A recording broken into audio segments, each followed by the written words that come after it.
Welcome back to The Dish with Chad and Crispin. Crispin. Ew.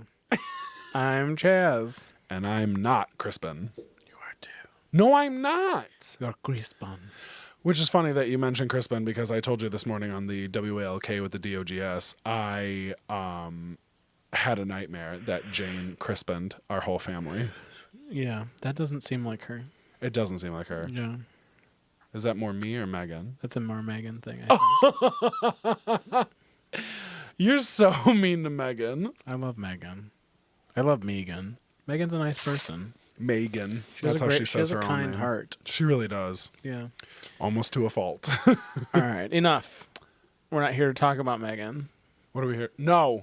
Talk about our days. I didn't do anything today. I worked all day. I work in an office in a cubicle. If anyone doesn't know, I do insurance for cow. Cow insurance. So, yeah. Stop. What do you mean you do insurance for cow? For cow, I insure cow. Who is cow? Cow? Like moo cow? Like a cow, yes. Like livestock, I insure livestock. Never in my life have I heard anything Doesn't as mean it absurd doesn't of what exist. you're saying. Doesn't mean it doesn't exist. If I have not experienced it, it is not real. That, I can't remember what worldview that is. Catholicism. No, it's not Catholicism. All right. Anyways, I worked all day, had a great, okay day. And Ben, what did you do today? I went to Target and spent a lot of money. Yeah. But I didn't spend as much as I was going to, which is nice. What is the cheapest thing that you bought today? A bottle of Sriracha. All right. Ask me what the most expensive thing was. I don't know if people need to hear about that. Ask me. You know what I'm saying? What was the most expensive thing that you bought? Legos. That's all. I believe it's actually Lego. It's not multiple. It's an S. It's just Lego, I think. You wouldn't know that, but... All right, guys, and this was episode whatever effing episode we're on, because I can't swear. You can't. You can't do that. My beautiful Italian family listens to this. And my beautiful German Irish family. Schnitzel. Yeah. Schnitzel. I learned recently on on TikTok about the German stare, because Germans just stare at people. Mm-hmm. And I definitely have a German stare. When I stare at people, I'm just... It's like RBF, but I don't know what that cultural. acronym is. Resting B-word face. Oh, all right. I'm not allowed to swear. Potty Mouth Schultz over here. I've never sworn before in my life. Oh, there's a bug on me. I don't think so. Seeing as it's March. Anyways. What That's movie? all you did today? Yeah. I went to Target. I got an ultrasonic to clean my old glasses because, as you might have noticed, I have new glasses. And then I read Dune, the book. Yeah. Because I saw part 1 and I saw part 2, and I'm obsessed. It's an incredible movie. Everyone should go see it. They're really, really, really good movies. Yeah, part 2 is really good. Me and my mom are planning a day to go watch it again. I think I already have plans to see a movie on Tuesday, but if I don't have plans to see a movie on Tuesday, I'm going to go see a movie on Tuesday. Got it. Great job. Yes. Speaking of movies, What are we talking about today? we're going to talk about the movie known as American History X. It's a very intense movie. Which came out in 1998. It's about 2 hours long. It's not streaming on anything anymore. It was on the great Tubi. The one, the only, the great.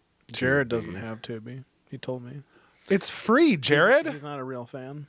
He is a real fan. Don't you dare slander Jared. I know. Tubi's free. You should get it. The ads are really obtrusive. They're minimal. Is that what it's They're called? very minimal. Yeah. There's a hair on the camera. But yeah, that's a good movie, and it's definitely like a cult classic movie where like you could easily own that, maybe watch it like once every 2 years.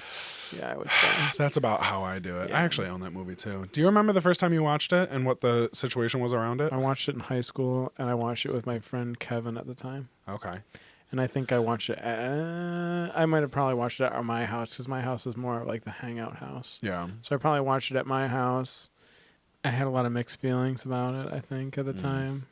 It like not negative, just like it's a movie that makes you think, especially if you're young and you are inexperienced and I don't know the word I'm looking for. Maybe like open to suggestion. You know what I'm saying? Like impressionable, young and impressionable. So you it's something that I had never like been around. Yeah. So like it was like a different movie to watch.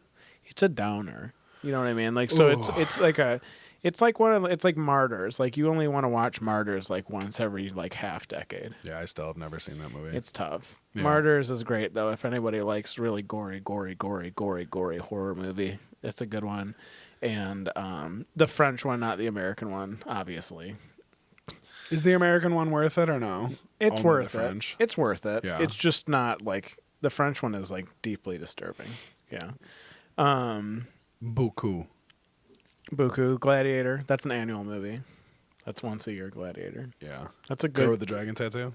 That's an annual one at least for you. Yeah, I would say so. I really, really, really have been wanting to watch it recently.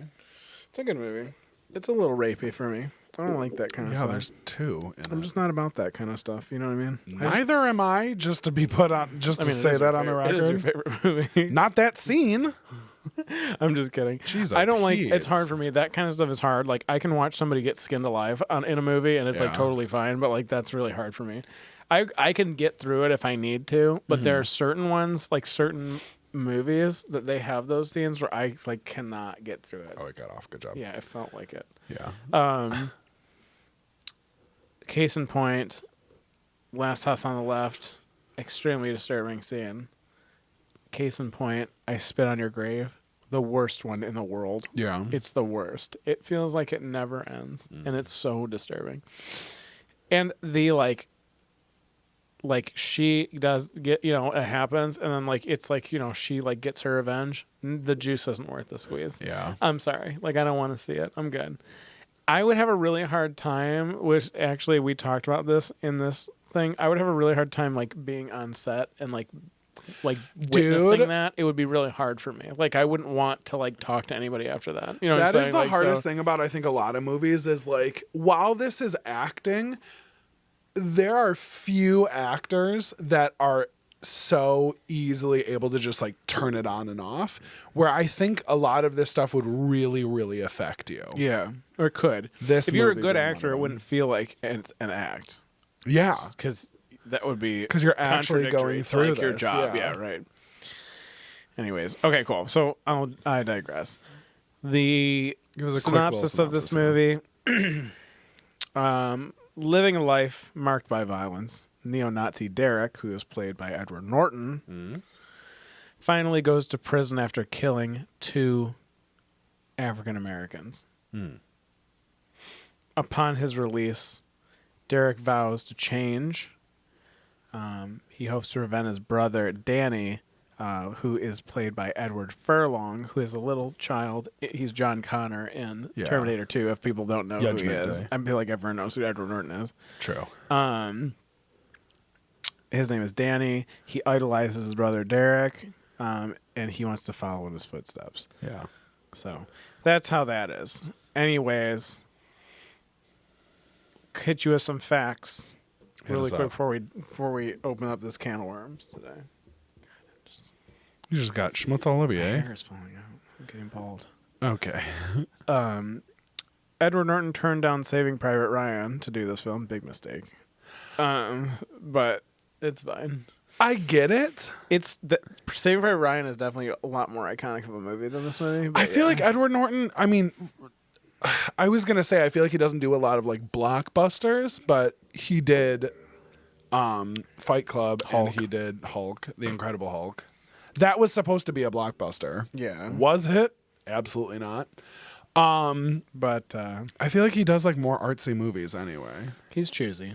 Yeah, which I like. He's choosy, but I don't think that movie would be as iconic if he wasn't the actor that was playing that movie. American History X? Yeah, I can't imagine somebody else playing it. Because there's Romper and Stomper, The Believer. There's all these other movies that are very, very similar, like that movie, that no one's probably ever heard of. I was going to say, I've never heard of either of those. Well, funny enough. Romper and Stomper is with Russell Crowe. Is he a neo-Nazi? Yeah. That's disgusting. Yeah. Well, he's like reformed, but yeah. Okay.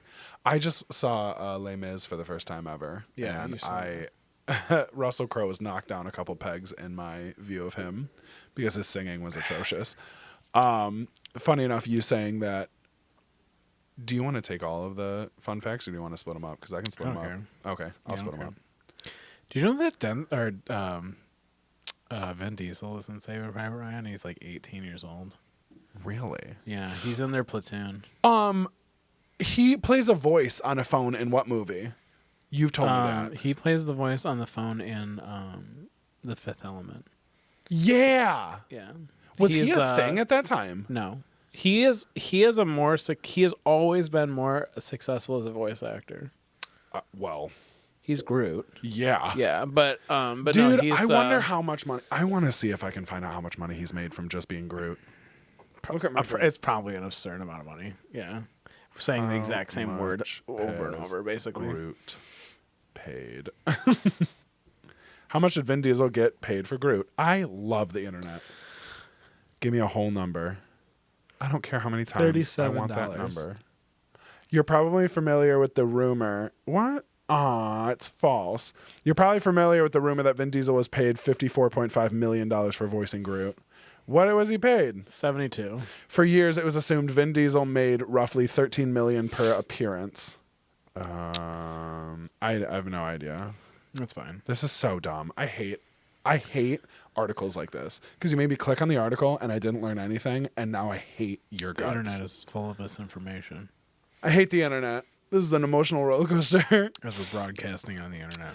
Back like a year and a half ago, you were saying that this movie, you don't think it would have been as impactful if anyone but Edward Norton played the main character. Joaquin Phoenix was offered the role of Derek Vineyard, but found the subject matter of the film distasteful and passed on the project, which we're going to talk a little bit about later, but I think I might have made the same decision because this is a tough movie and tough subject matter to act through. Yeah. And it's intense. There's a ton of flashbacks in this movie. I feel like they use that a lot. They also use slow-mo a lot in this movie. Gorgeously. But the flashbacks are always going to be in black and white, and then like the current events are going to be in color. Mm-hmm. I would say, though, that also is attributed, because I've seen a lot of movies like this, a lot of movies that do that, they do that when something disturbing is going to happen. So it's not as, it's like filtered a little bit. It makes it easier. Like they did that with Human Centipede 2. Oh. And the whole movie is black and white because it's really disturbing. So if it was in color, like it would have been like, I think it even would have affected the rating system. I've heard that before multiple times yeah. when they had to make certain scenes black and white because if it were color, they would like it would just be too ridiculous. Yeah. That's wild. Which makes sense because like there's a lot of specific scenes that are black and white in this movie that would be considered at the time, I think, disturbing. Oh yeah. Now it's like disturbing 90s. Psychologically, but like physically watching it, it's like I've seen worse. There's a certain scene in this movie that I still yet to this day I've never seen. It's not even so bad like the way that they do it. Like they do it, it's so quick but it gets the point across. Yes. But we'll get into that later. Very much so. The quotation that concludes... So Danny is writing this paper in this movie, and we're going to get into a little bit more. He's writing this paper, and he uses this incredible quote at the end of his paper. I'm going to read it really quick, and it is from the closing words of Abraham Lincoln's first inaugural address, and that was spoken in 1861. And the words are as follows. We are not enemies, but friends. We must not be enemies. Though passion may have strained, it must not break our bonds of affection. The mystic chords of memory will swell when again touched, as surely they will be by the better angels of our nature. Really, really great quote. Yeah, it's a good quote. Really great ending to a paper that you would write. Holy cow, it's so good. That is good. Kind of diving into the movie a little bit. This movie has somewhat three parts here, basically. Part one, it's kind of giving like a background of Derek and his life and his family. It kind of starts off with a flashback of a very fateful night in Derek's life. Basically, they're all together at the house. These guys are basically trying to break into Derek's truck in the middle of the night. Danny, the younger brother, hears them trying to break in. He wakes up Derek, and Derek goes out there, and very unfortunately for the situation that they find themselves in, it is a group of 3 black men breaking into his father's truck that Derek's father gave him.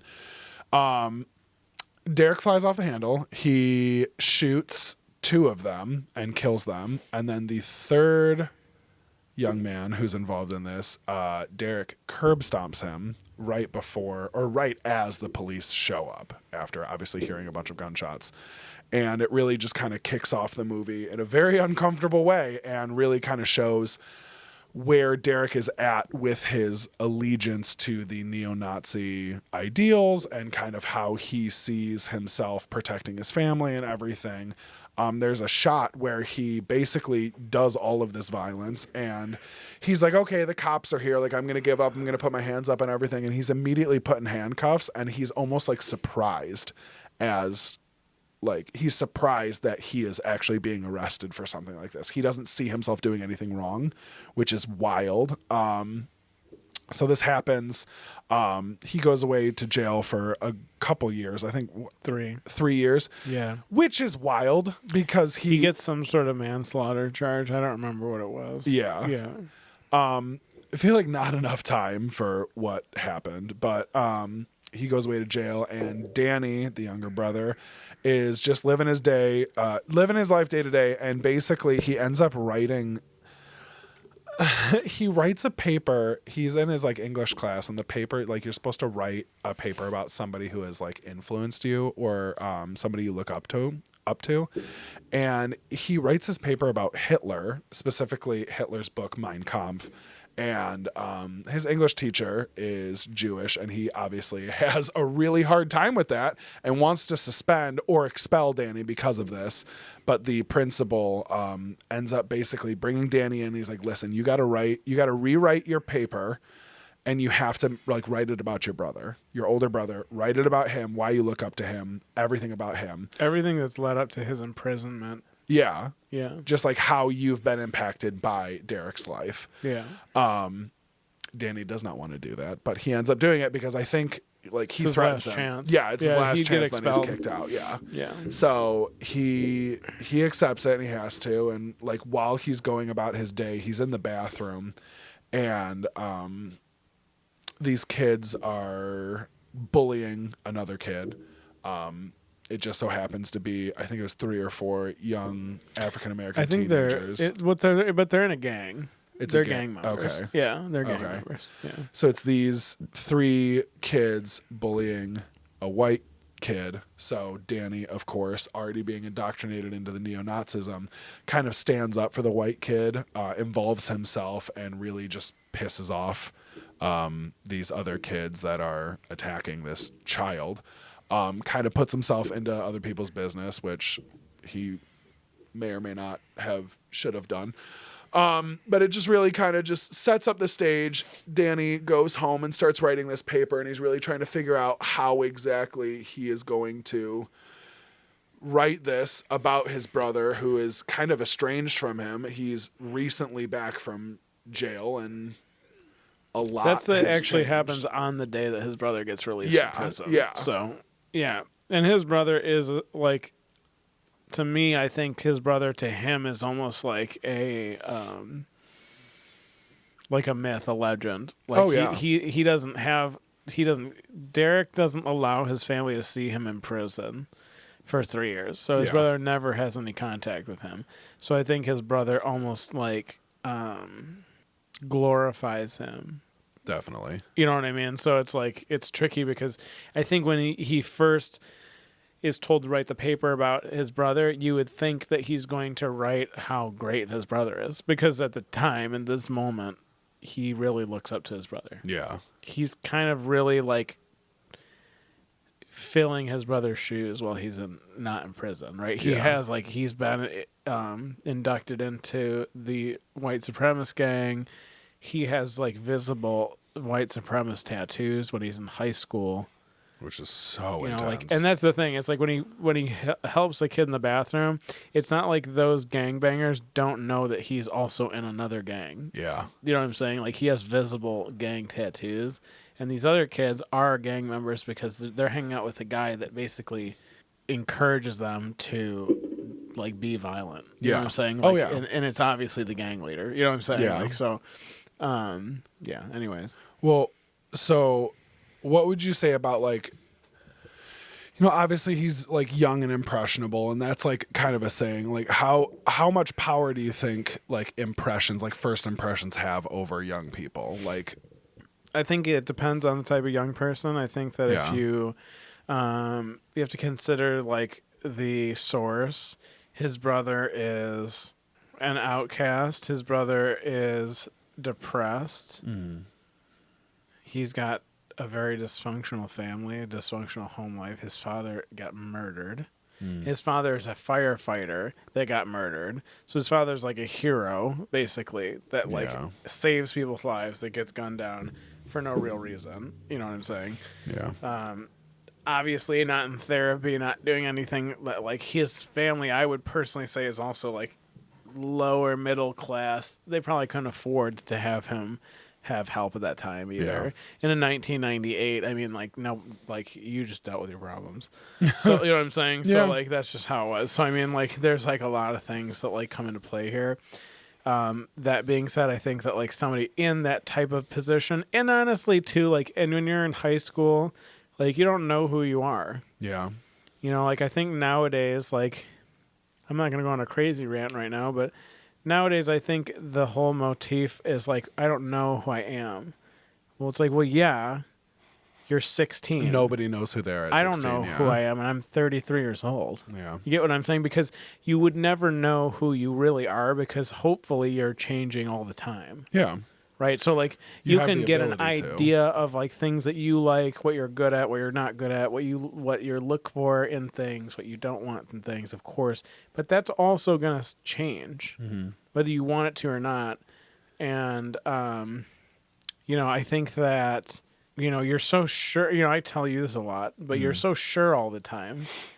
You know, when you're younger, I think that you're just so sure. Oh, yeah. You're so sure, you know, that you're going to listen to the same music forever. You're so sure that you're in love with the person that you know, first meet and kiss. You know, you're so sure about so much. And I always say now, at my age, anything that I'm really, really sure about, I've been wrong about. So I'm very skeptical to be very sure about things.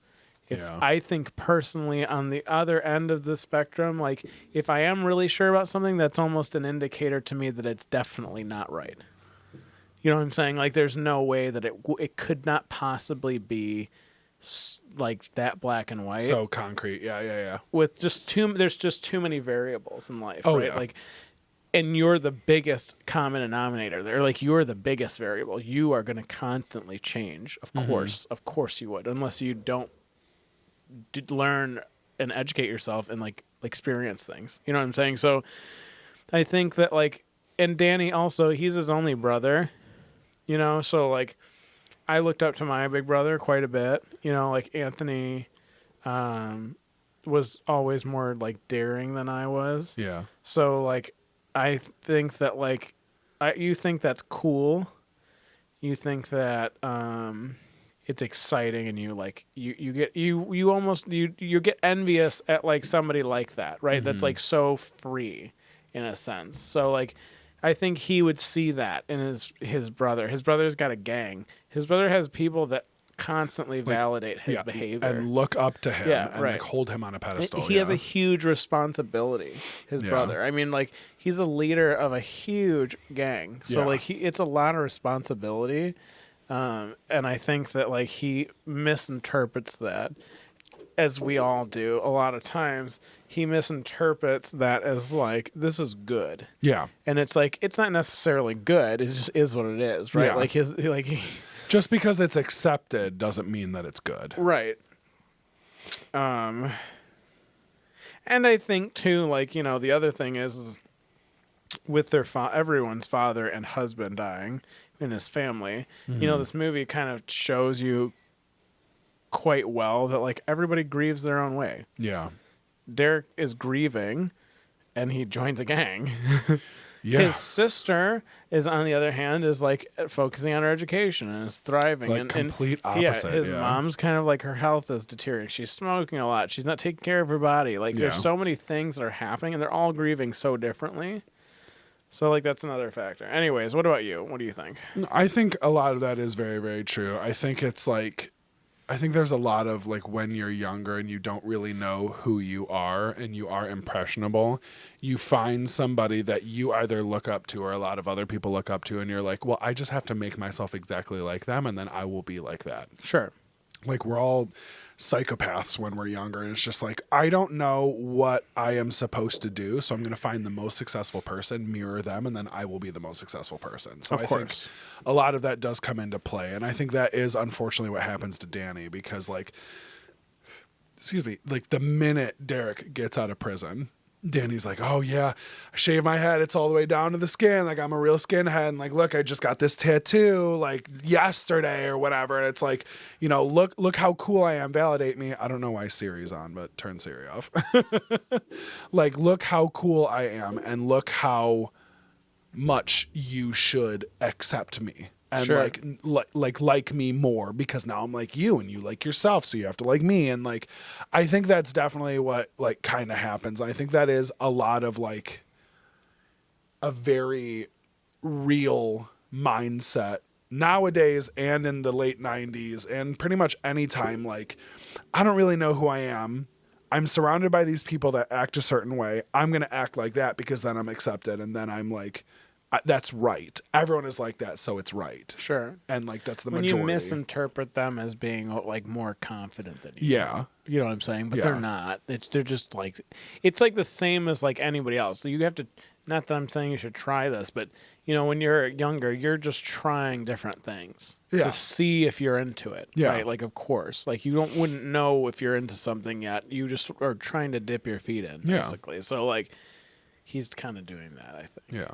And I think, of course, like these type of organizations, whether it's a neo-Nazi gang, it's a Mexican gang, a black gang, whatever it is, like they're obviously targeting children that are outcasts, that are open to suggestion, you know, easily swayed. It's like a cult. Like it's the same thing. Like it's just like you wouldn't, a rational, responsible person wouldn't be convinced to kill another person for the good of a gang. You know what I'm saying? Like, seriously, you're not like Derek went to prison, like for what? You know what I'm saying? Yeah. Like really, like, you know what I mean? So it's like, so I think that there's a thing there, you know? And I think too, like at the core thing, and when you're younger too, it's like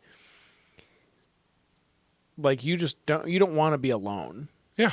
Right. Like, so like, that's like the thing, like, cause you know, like I had a lot of friends when I was in high school that like, you know, they were super into punk music and heavy, like, you know, just ridiculous, crazy music, you know, and the tight pants with the patches and the mohawks and the Doc Martens and the studded jackets, the hours that we would put in my mom's basement, like sewing patches on, all this stuff.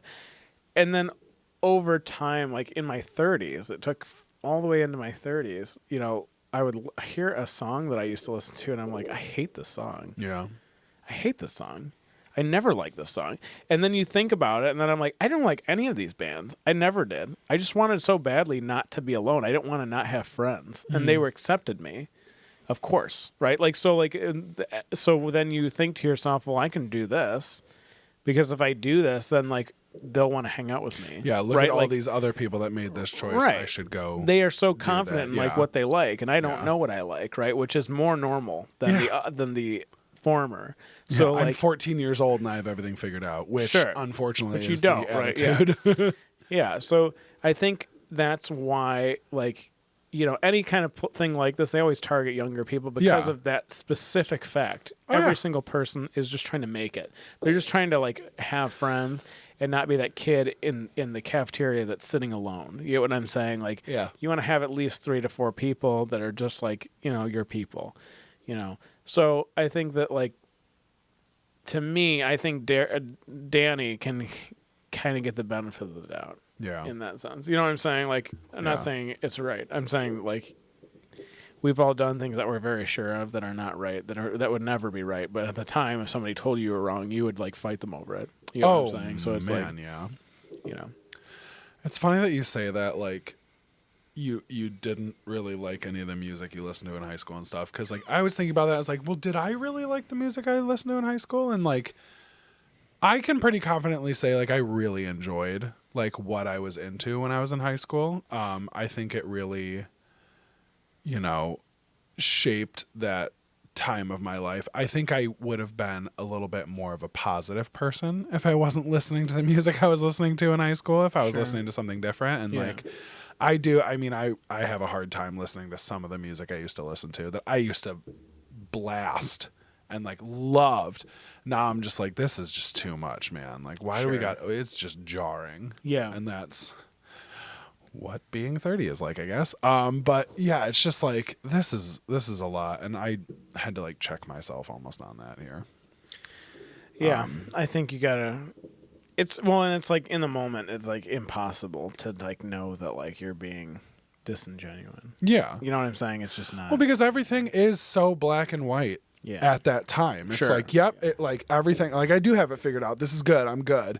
And you just haven't had that experience of like being completely wrong yet. Yeah. When you're Or older. acknowledging it, Yeah. at least. When you're older, you generally are like, okay, this isn't right. This isn't how it's supposed to be. This isn't what I thought it was going to be. And it like changes and you're able to kind of check yourself and be like, okay, cool. Like this isn't like how it is. And I think if you don't have an experience like that, you are just like unhappy because you're the same person you've always been. It's not good. There's no growth. There's no. Well, if you don't have that experience over time, you're just a narcissist. I mean, like that's the reality of it. It's like you just, you know what I'm saying? Like eventually you have to have humility and be like, wow, that was really stupid that I did that thing. Yeah. And I was wrong. You know what I'm saying? Like it's one of those like random things that happens over time where like you just like, you know, I always like say too, like it's okay to be the fool sometimes. Like I'm okay with being the fool. Like I don't need to know everything. I don't want to know everything. I don't want to pretend like, you know, I have all the answers.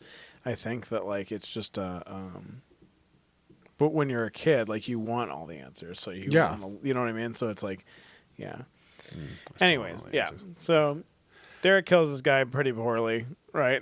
They show you that scene too. You get to see that. That's the scene that I can't watch. Yeah. I cannot watch him curb stomping that poor young man. You get to see it. It's quick. It's not like, well, it's the build up to it is very it's intense. Disturbing. Yeah. It's not the most disturbing thing in the world that you've ever seen. I'm sure a lot of people have seen a lot of stuff in movies at this point, but it's pretty disturbing, especially for the time period. I don't think that was probably a movie that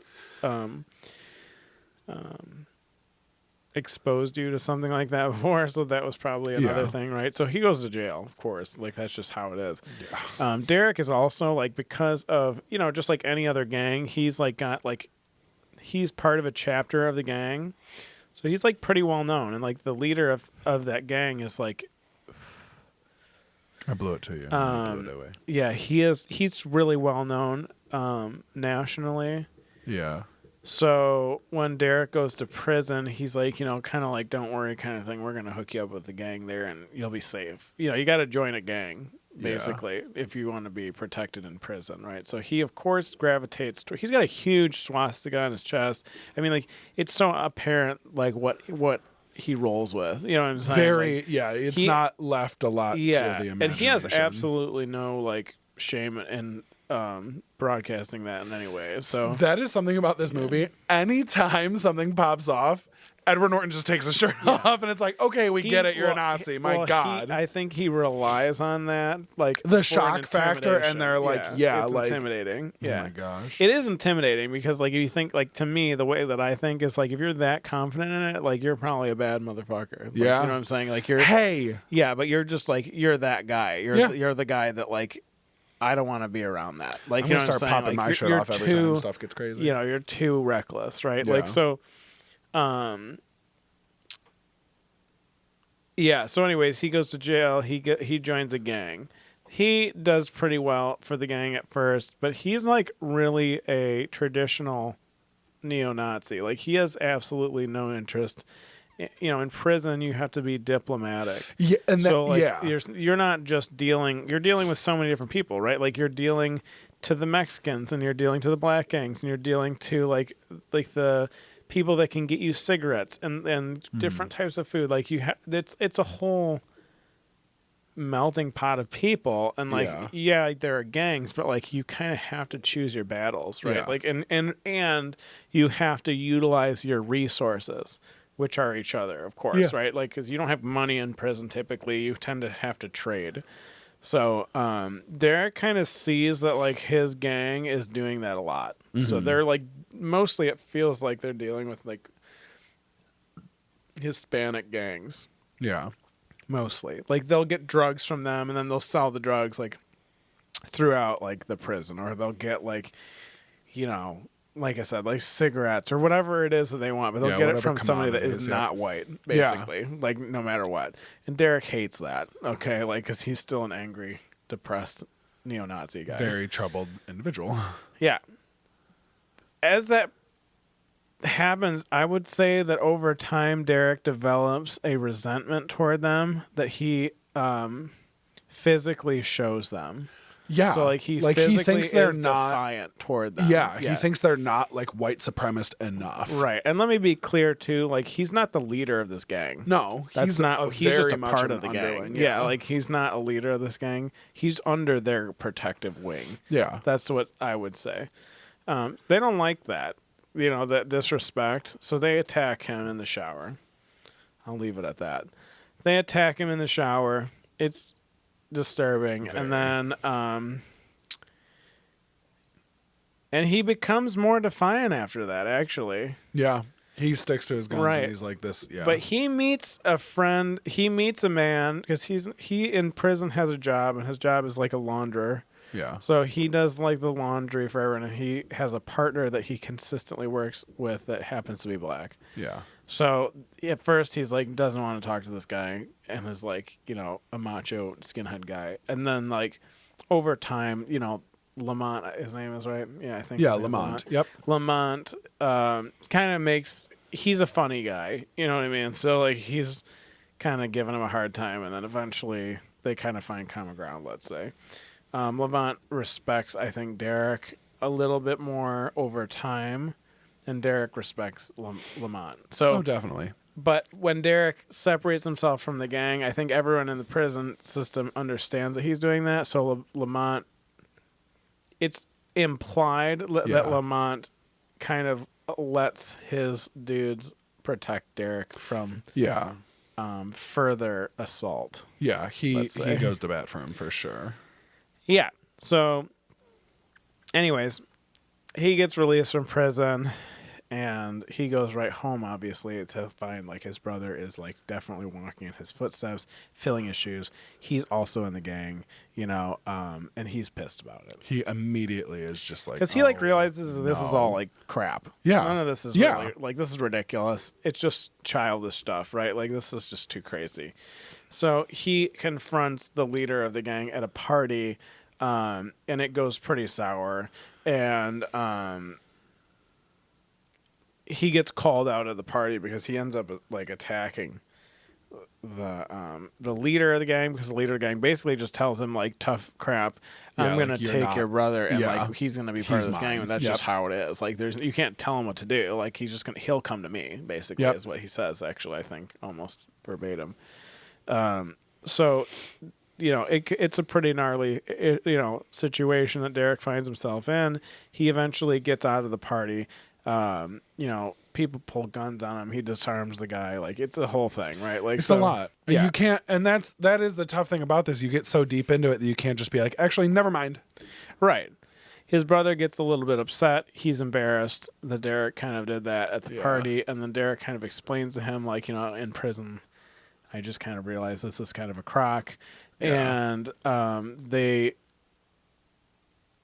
come to a mutual understanding, and Danny just kind of, again, impressionable. So like then Danny takes all his like Nazi propaganda out of his room, and it's like this whole dramatic scene where like he just kind of renounces like this stuff. Yeah, and like luckily enough for Danny, he is still young and impressionable, and it's a mixture of like either him being so intelligent and being like, you know what, you are right, and I was just kind of doing this for the wrong reasons, or Derek was able to use that and be like, listen, like, I know you look up to me and I know you thought this was it, but this really isn't it. So like, please believe me. And it was just easier for his brother to be like, oh, my big brother's saying this, I'm doing it. Right. Exactly. Yeah. Exactly.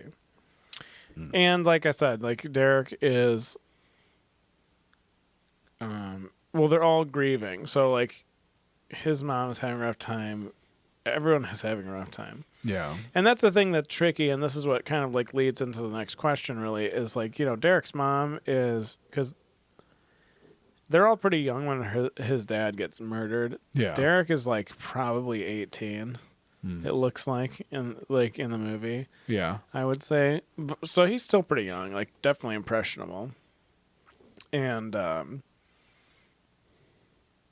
his mom doesn't seem to have a lot of control under her own house with what is going on, the trajectory of her children. She doesn't have like. So if you were in her shoes, how would you figure this out? How would you control the situation? Could you control the situation? Yeah. Especially because you're grieving for your own husband that got brutally murdered. Yeah. So it's a tricky thing. You know. I think it is really tricky and it's really tough and it's almost like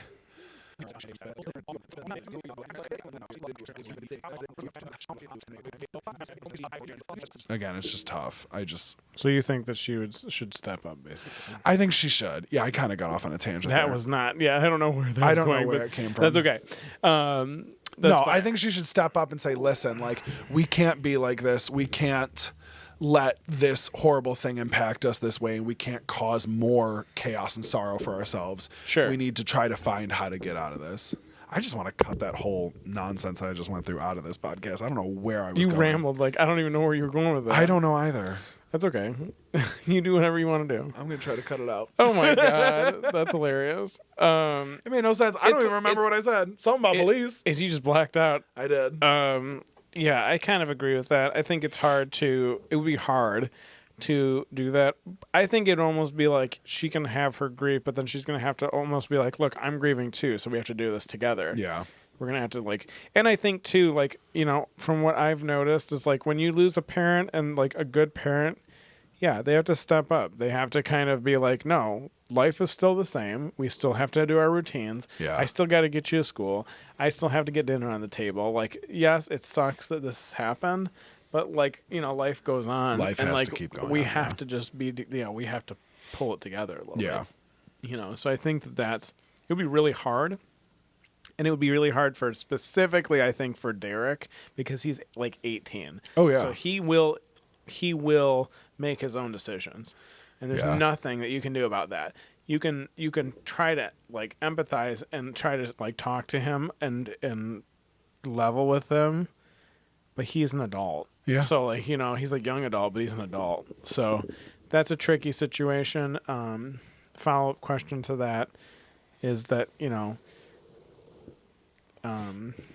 in a time where people are punished by their past mistakes quite a bit, I would say, is it possible for someone like Derek to be redeemed?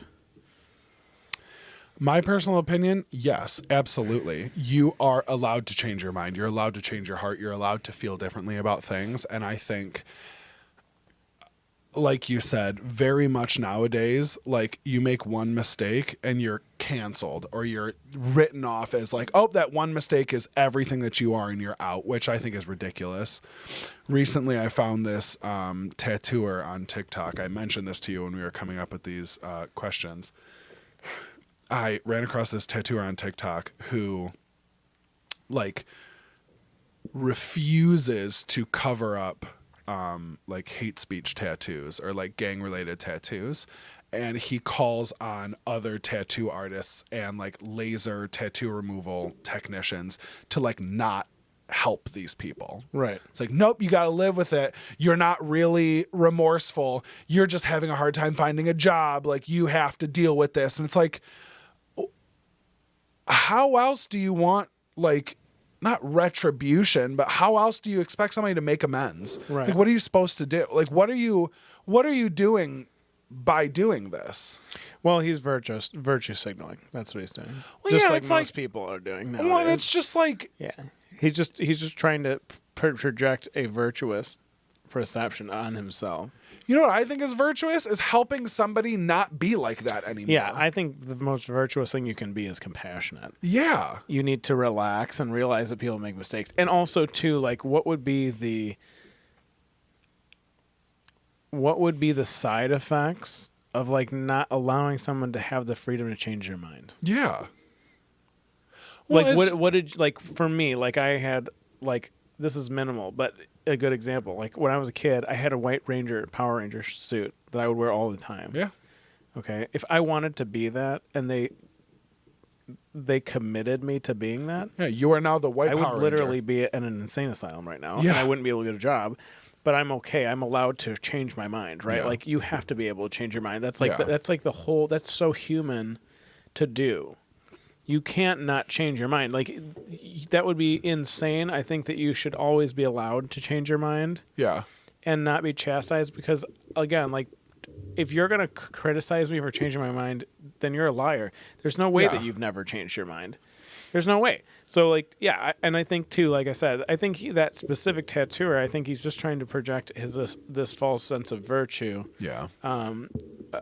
you know, and it's like, yeah, you should live with that. And it's like, I think people have enough that they have to live with. Seriously. That they don't have to physically broadcast. Yeah. I think everybody's fighting their own battle in a sense. And, like, you know what I mean? Like, and again, who are you to act like you've never made a mistake? Exactly. That's the thing. You know? Yeah. And I think it's like the same as, like, you know, I think not in a religious sense, but I don't necessarily think that, like, any sin is, you know, greater than another. No. You did the same thing. Yeah. You know what I'm saying? Like, so, like, to me, it's like, yeah, I don't think I don't think so. Now, there are, like, exceptions to that. You know, I mean, I think that if you're, like, a convicted rapist, you know, or something, like, that's a little bit different. Yeah. I think maybe, like, and I think with Derek specifically, and somebody like him, if he truly is trying to, let's say, like, repent in a sense, socially at least,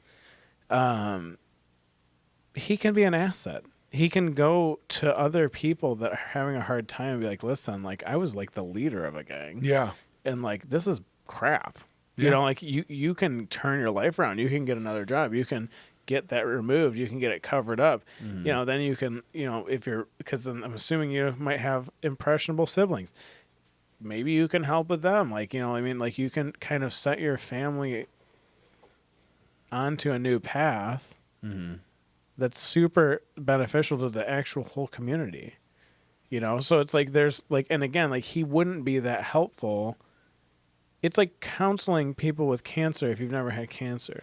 It's tough. What do you Yeah. know? Yeah, like, You know what I mean? what Like, you're yeah, going like, through. Do no, you don't. really though? You know what I mean? Yeah, like, it's Yeah. like being a grief counselor and you've never lost somebody. Like, Yeah. you need to be in the muck to know what it's like to be in the muck. Yeah. So, like, to me, I think that, like, those people, if they genuinely are trying to change and they have changed, are assets. Yeah. And I think that, like, that's what's so great about the world is, like, they're not just bad people all, like, the time. They might have been a person that grieved and found themselves in a really weird situation that they just kind of rolled with at the time, Yeah. and then woke up one day and just like I did and were like, I don't like this music.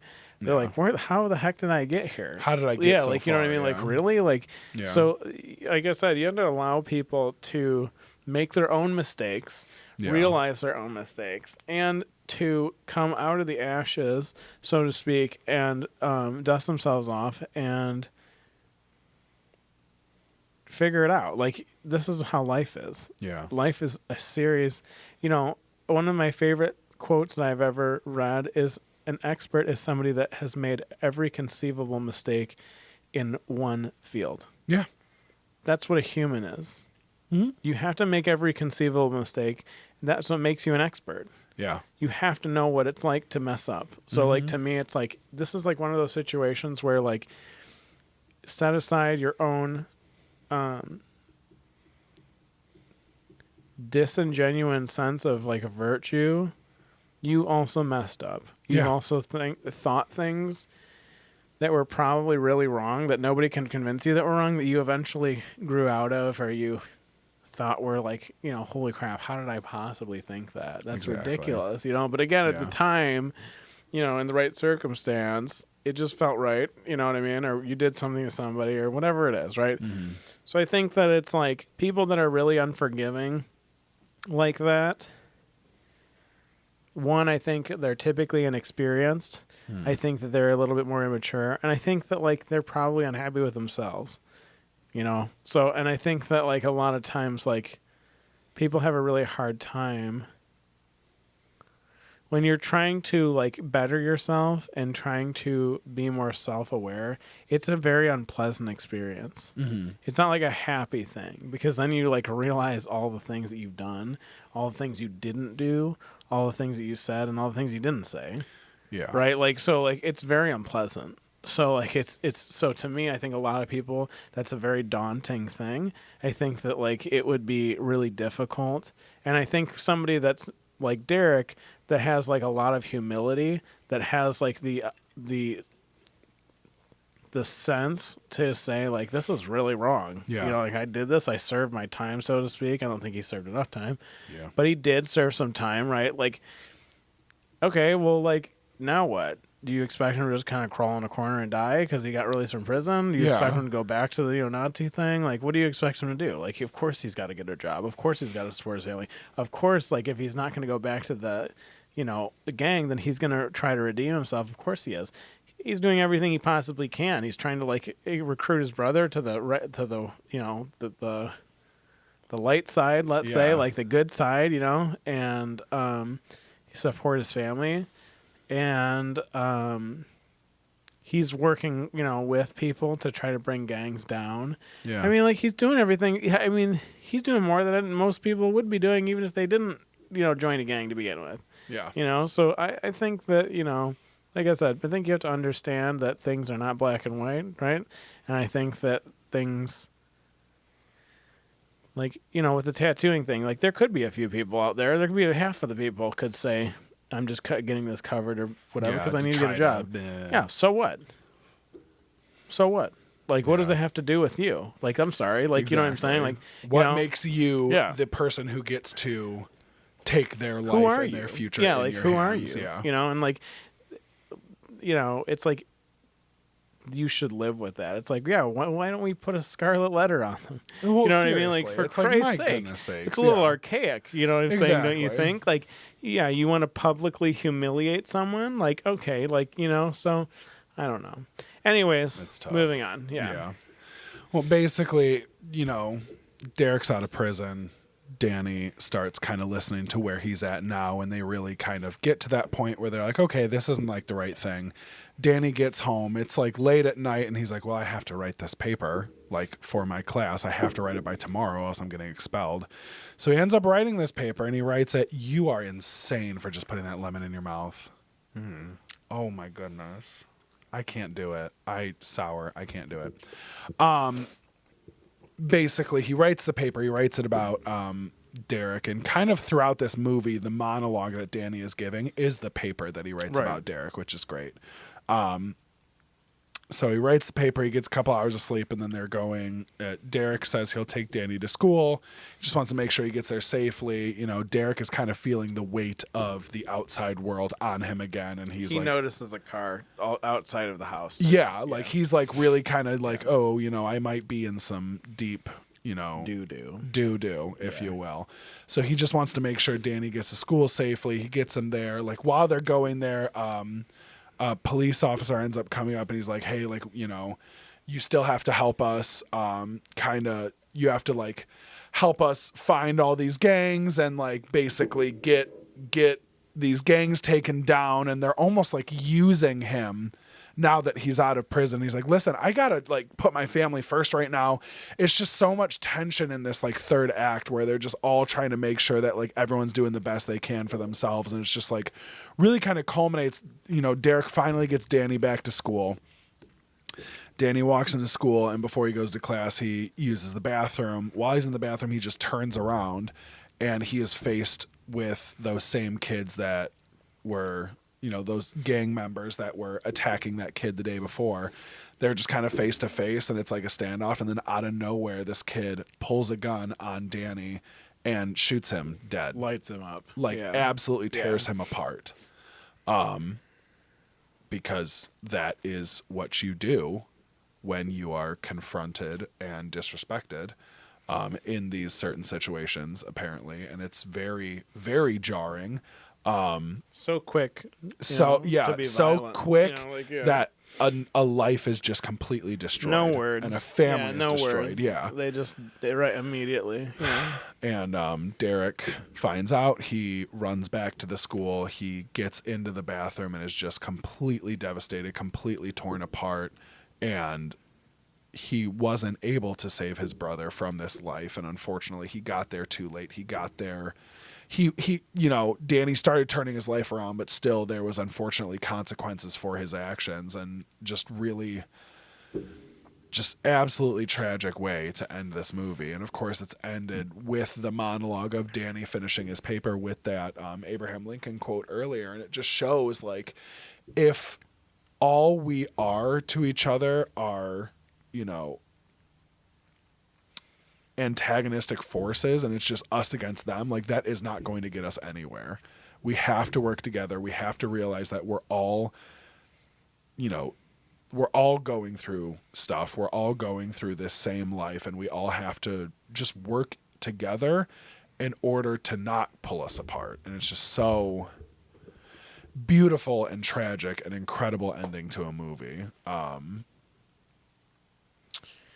It's kind of funny because I'm looking at our last questions and we answered a lot of them. We answered all One of them. of them I actually want to pose to everybody listening, and I'm not going to answer this because I don't think that I can just answer this. This can be our final question. I think the final question for me is Derek actually a bad person?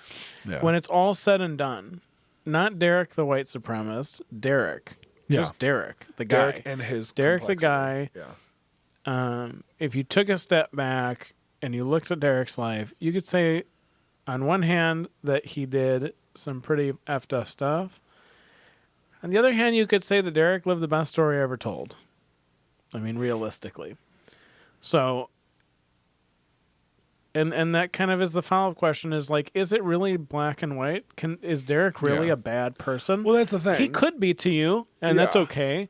But is he really a bad person when it comes to, when you look at the span of Derek's life, was Derek coping? Yeah. Or was Derek an evil guy? Yeah. I think that is like a very, I think we all would have different answers to that question in some way. Yeah. Yeah. All in all, what would you rate this movie out of 10? 8, probably. I love this movie. I think got 8.5 on IMDb. Is that what we just said? Yeah, which is wild. I would say for the genre, it's a drama. Oh, yeah. It's just a clear-cut drama, I think. Yeah. But I'd say it's an 8. Great movie. Yeah. It's a great movie. It's hard to watch. It's very abrasive. Yeah. Viewer discretion advised. Yeah. But sometimes you have to watch uncomfortable things. Right. Sometimes you have to experience uncomfortable things in order to learn and grow from them. Yeah, try to look past it, separate it a little bit. Yeah. You know what I'm saying?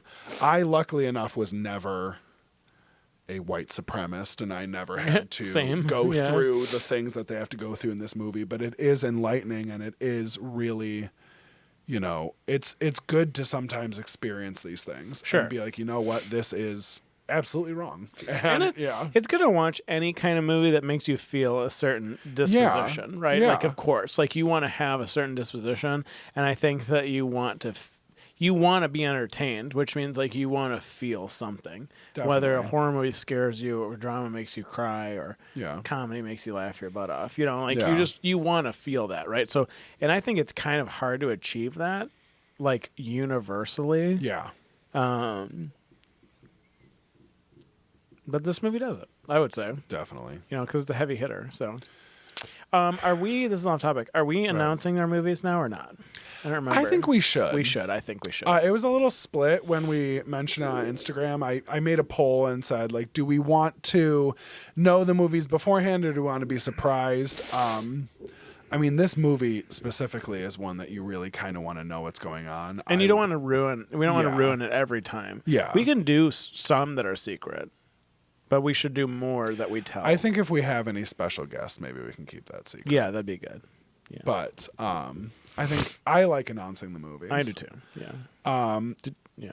I think before we announce the movie, though, I think we have a call-in question. Let's do it. And I think since you were so mean, rude, and nasty to her, I think we should hear a question from my beloved older sister. All right, let's do it. It's going to be like, Chase, why are you mean to me all the time? I hope it is. It probably will be. don't Chase, why do you hate me? Let's go here. Stan, All right. why are you mad? I don't know what that's from. Stan, the song from Eminem. Elise, you know what's up. Never heard of that in my life. Here is a question from my older sister, Megan. Let's see if this works. I hope it does.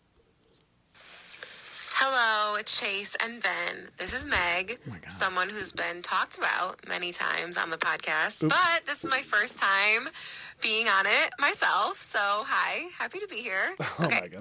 So, my question for you is, what is your least favorite movie and why? You talk so much about great movies that you love, but I'd love to hear about a movie that you've seen and absolutely hated. And I do have another question. This might be the same answer as the first question, but I hope not. What is a movie do you think that was super overhyped? Like a movie that everyone was talking about, but just did not live up to the hype. I'd love to hear your answer to those two questions. Love both of you guys so much. Bye. Those are tricky questions. She asked that question. She knows my answers already, and they are the same movie. Let me see. Hold on. You can go first. Okay. Just go first. I am going to make some enemies with this. This is fine. But I don't care. I was so excited, thrilled, and pumped up to go see the Barbie movie. Oh, shoot. I forgot about that movie. Yeah. I was so excited for another absolute home run from Greta Gerwig. I love Margot Robbie. I've learned to appreciate what's his face. Ryan Gosling. Ryan Gosling. I love Ryan Gosling. His best work, obviously, was Remember the Titans, Alan. of course. They're taking Alan out. Yost! I was so excited for that movie. Myself and my sister went and saw it together. We were both really excited. We were like, yes, feminist movie, uplifting, supporting women. I'm so excited. I was ready for an incredible movie, incredible visuals. Again, I love Greta Gerwig as a director and an actor. I was so excited. And we both left the theater so disappointed with that movie. Because I think a lot of times nowadays, instead of uplifting people, the trend is to push other people down. And this has been communicated to me as a hot take because I am a white man in America and I'm not allowed to have an opinion about this. But I don't think the way to uplift women is to completely disregard and degrade men. And that, unfortunately, was what I heard a lot of people got out of that movie. Sure. I heard two reactions to that movie. One, it's the greatest movie ever. It should have every single award. Everything is perfect. Everything was like flawless, yada, yada. Or, this was not how it should have gone, which I am the latter. I was very excited for a very pro-feminist movie.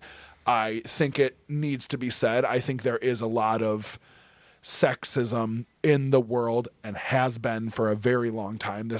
Our society can be very, very sexist.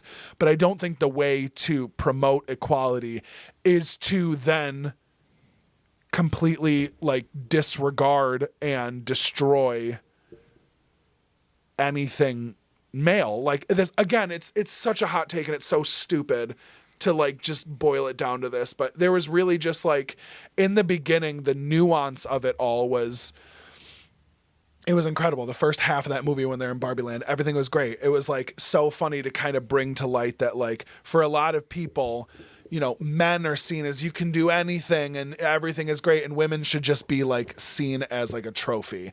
And it's so like brought to light in the fact that, Barbie can do anything. She's sitting by the pool and then getting ready to be a pharmacist and then flies off to space for her second job as an astronaut. And it's like really like funny and on the nose. And I was like, yes, this is incredible. It's showing that like there is a lot of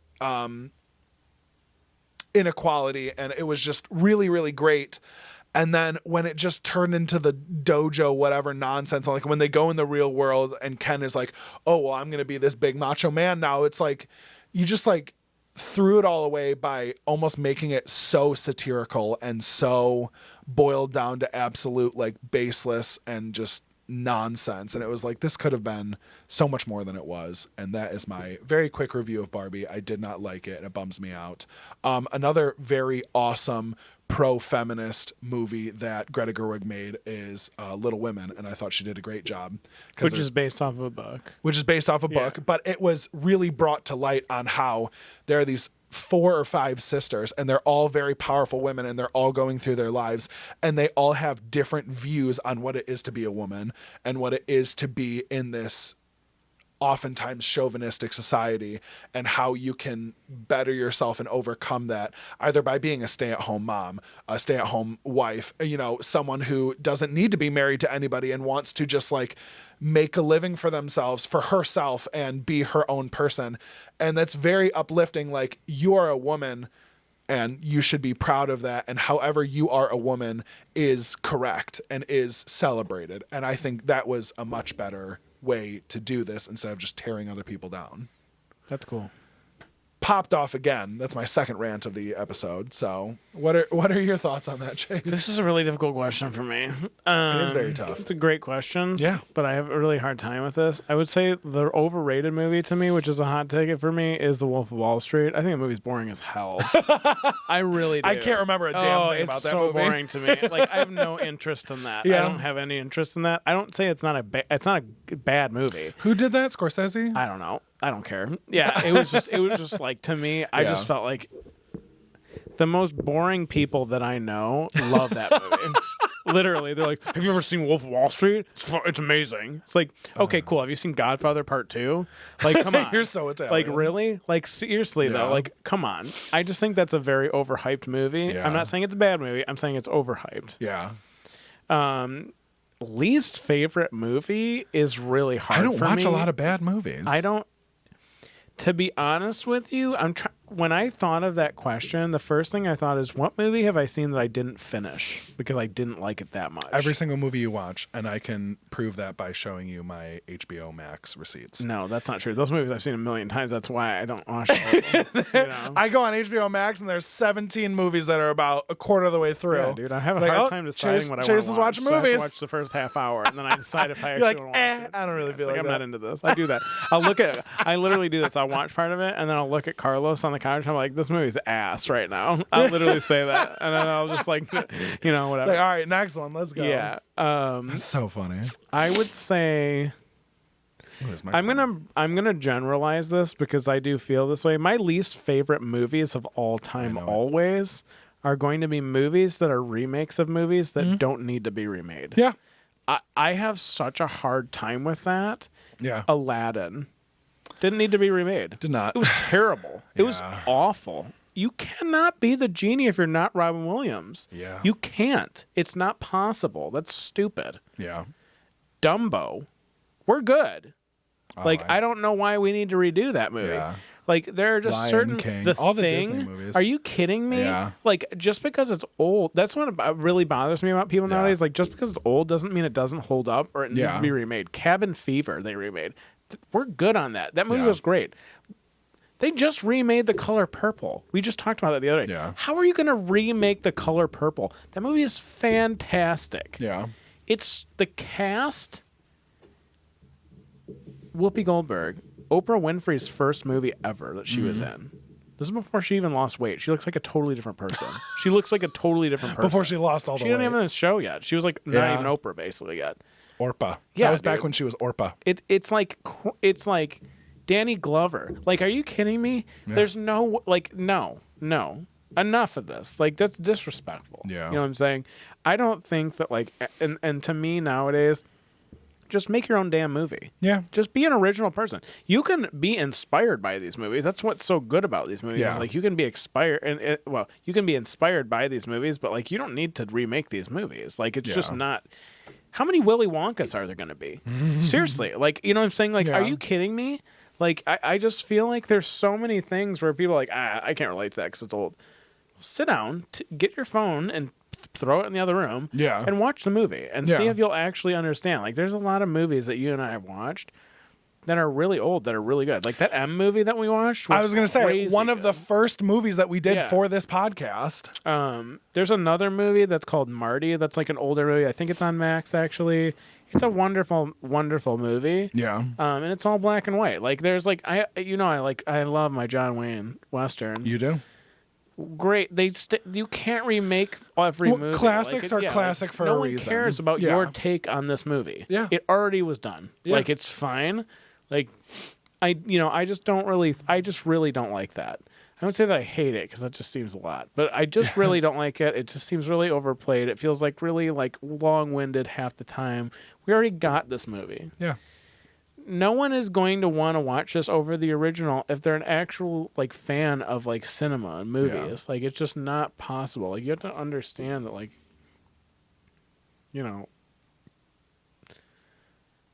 Vito Corleone like walked before Tony Soprano can run. Yeah. They're not the same movie. They're not the same show. They're just inspired. You know what I'm saying? Like there's just like, there's just certain things that you don't touch. You just don't touch them. You know what I mean? And you certainly don't mess with James Bond's traditional movies and ruin the series. Daniel Craig. That is a conversation for another time. But yeah, I don't. You know what? Actually, my least favorite movie of all time is the newest James Bond movie. I could have easily not finished that movie if we weren't in the theater. If we didn't watch it in the theater, I would have left. I have no interest in. I'm not going to ruin it for anybody because I don't believe in that, especially with James Bond movies. But I don't believe in any of the things that happened to that last movie. Totally irrational. And then they're saying we're gonna do a totally different thing with James Bond. Yeah, let's just crap all over it, huh? Like, do you know how long it's been since the 60s or early 50s or late 50s? Yeah, let's just crap on it and let's just put it on, so that everyone else can be so it can be, totally understood by all these younger people. Why don't you sit down and watch the old ones and then you'll be caught up and you'll be fine. Give me a break, Such a letdown. Seriously. I would say that. That's probably my least favorite movie right off the top of my head. Right now. That movie I could easily have not watched. I will never watch it again. Yeah. I will never own that movie. I have thought about not owning the Daniel Craig movies because of that movie. You think No Time to Die negates Casino Royale? Sometimes. Yeah. Wow. Because if that's what Casino Royale is leading up to, I have no interest in watching it. That's crazy. Casino Royale, it's a fantastic movie. Yeah. It's an amazing movie. But this is why I think it was. They didn't anticipate making the amount that they did because he got a lot of flack for being James Bond. So much. So I don't think they anticipated it. So they went in there guns blazing. They went in there with that was a Bond movie. Yeah. That was a Bond movie. There were multiple villains that were great.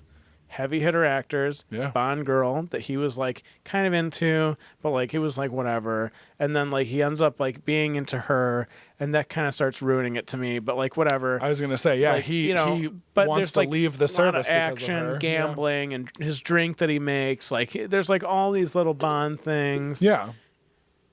But then they start progressively making him like a human being. We don't want to see. He's a killer. He's an orphan. Yeah. He's this is just not. This is. I don't know. I'm not going to get into that right now.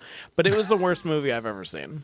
I would say that. Honestly, because I'm such a fan of it. It was devastating to me. Yeah. It was this is not. This is not.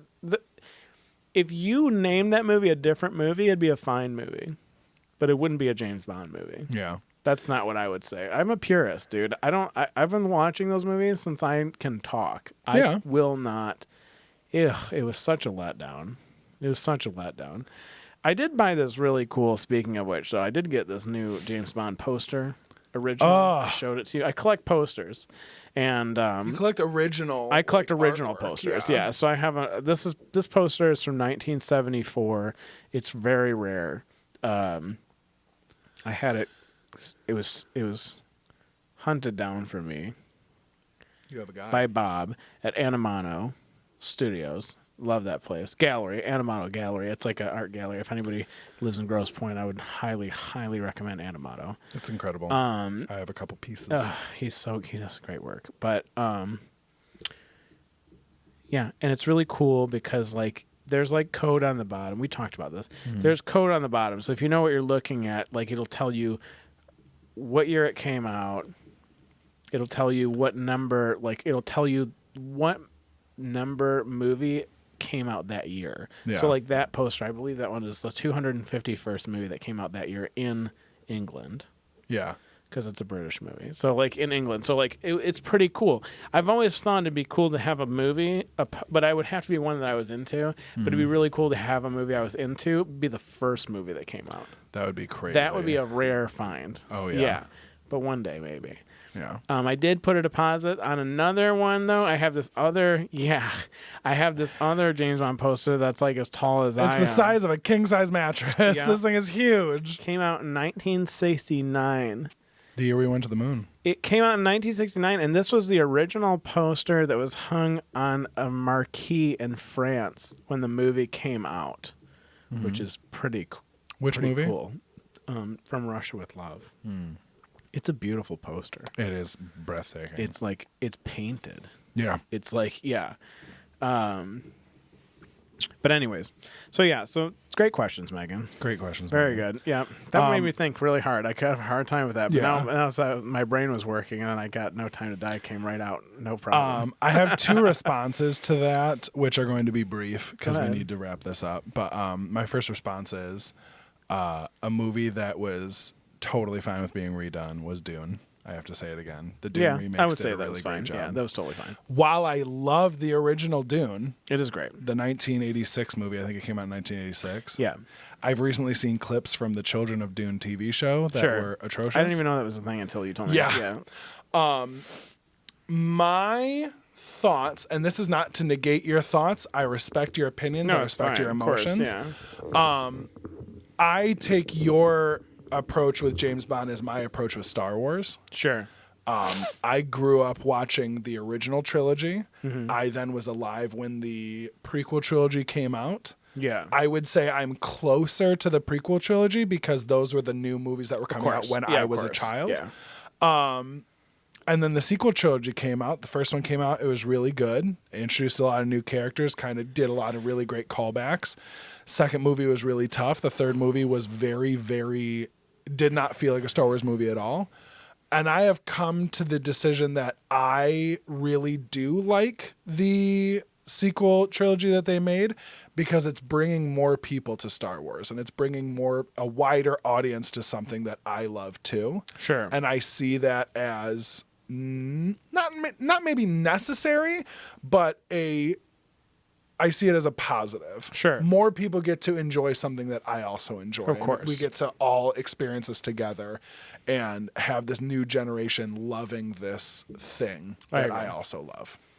Yeah. And I think Daniel Craig brought a lot of people, including me, to love James Bond. Daniel Craig is a great James Bond. I'm not saying that he's not a good James Bond. I love James Bond. So he's a good James Bond.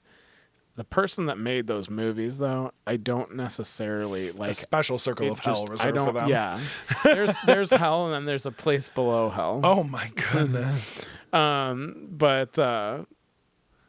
And I will say this briefly with Dune. I also agree with that. I am a supporter of movies that are redone, that needed to be redone because at the time, the artist's vision who made that movie, they just didn't have the technology. Yeah.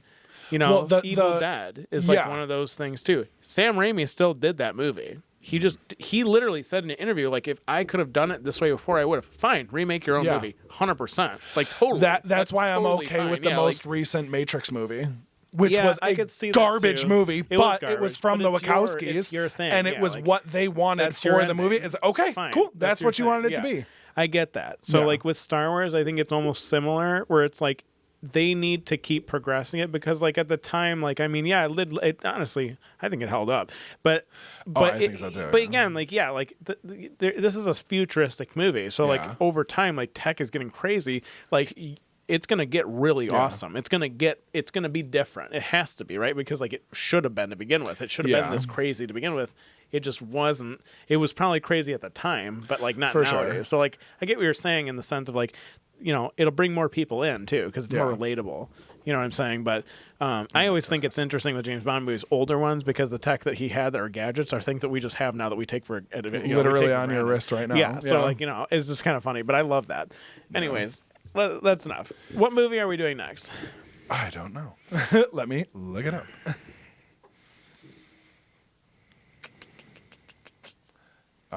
Make small talk. I'm reading these. Entertain the guests. These series. If anybody can see on the camera here, if you're interested in manga, which I am, I am starting the 3rd book of Chainsaw Man, which is about a demon hunter named Denji. It's really good. I'm not going to tell you about it, but it's really good. I would highly recommend it. I don't like ruining books. Books are hard to ruin. I did finish really quick because people have been asking. Pop off. I did finish the Hellboy monster size book, which is 1,500 pages. It is monster sized. I read it in 8 days. God bless you. It was great. Yeah. It was good. Yeah, it was 5 stars. Mike Mignola, man. If you ever, A triumph. my favorite American graphic novelist, Heck yeah. hands down. No, like there's just and then Hellboy is not even the coolest character that he has created. Yeah. But go ahead. Our next episode, the movie we're going to be talking about is Akira. Oh, I knew it. I forgot about that. Hold on. One moment. Don't say anything while you're away from the microphone because no one will be able to hear you. I wonder who nominated this movie. Akira. This is the first book. I think there's 6 books. I don't remember. These are really good books, and you can get these books, these soft covers. You can get them for $25. They're pretty big. It bums me out that it's left to right. They're about 350 pages. Yeah. Well, this is you can get it the other way. Okay. Yeah. But this is a dystopian. Well, it's actually called. Yeah, it is even on the back. It's called Neo Tokyo. Neo Tokyo. It's because it's post a. I'm not going to ruin it. It's post a catastrophic event. So, but unbelievable story. If you're not into anime movies, the manga is way better. Oh. In my opinion, there's a lot more in these books than there are in the movie. Of course, that's just how it works. That's okay. Yeah. And you can the catastrophic event is one of the only things in this book that's color. Wow. Which I think is really cool. I can tell what it is. Yeah, I can. But yeah, this movie is really good, and this movie's good. The books are good, and there is a movie that we just watched that I compared to Akira. What was that movie? I don't know. I don't remember. It was very similar. Anyways, watch it. It's probably on. I think it's on Netflix. Yeah. Let me look. Yeah. Akira.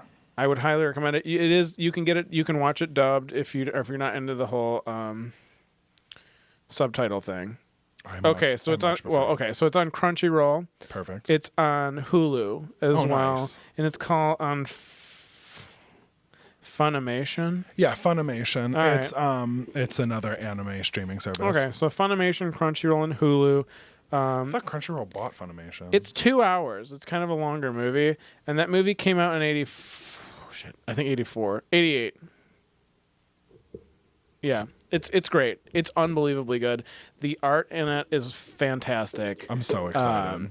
I've been wanting to watch this movie since we've been This friends. is one of the first movies that made me want to go to Japan, just because of like the way that the image. Oh, it's so good.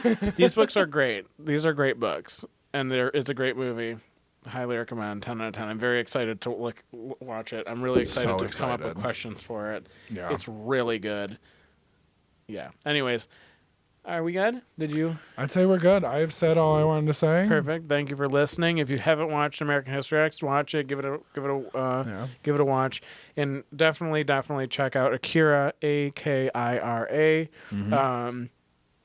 Great movie. Something different. Break it up. Watch different movies. Maybe you'll like it. Maybe you won't.